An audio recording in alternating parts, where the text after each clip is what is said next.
Welcome back to the deep dive.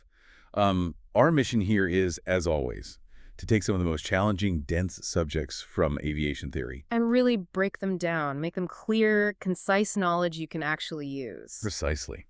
And today we are doing a deep dive into an instrument that's, well, absolutely fundamental for safety, but also notoriously tricky on the theory exams. We're talking about the artificial horizon. That's right. It's your primary attitude reference. You might also hear it called the gyro horizon or maybe attitude indicator. Same instrument, different names. And its job is critical, isn't it, when you lose sight of the real horizon? Yeah, like in cloud, fog, or just flying at night. The natural horizon disappears, the AH steps right in, giving you that essential pitch and roll information. Basically, it keeps you knowing which way is up. And look, for those of you studying for your ATPL theory exams, just knowing what it does isn't really enough, is it? Not at all. You need to get under the hood, understand the physics, grasp why it can fail or give false readings.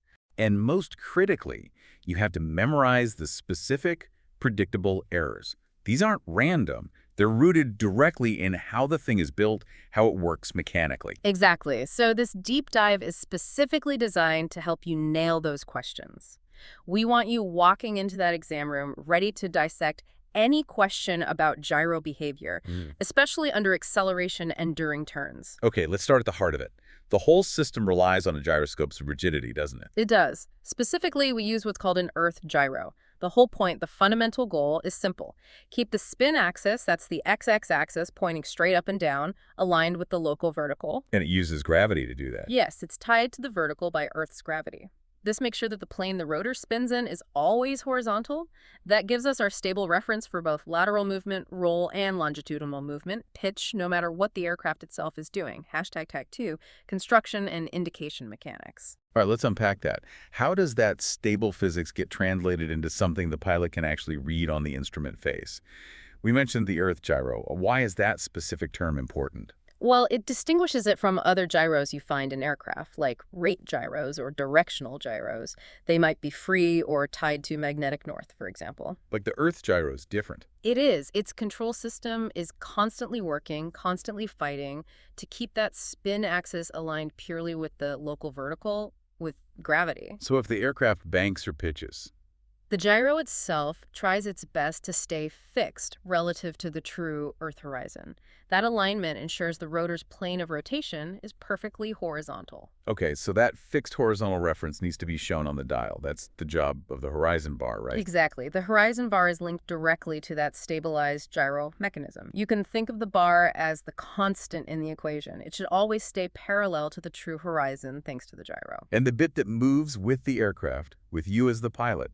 That's the miniature aircraft symbol, often called the gull wing.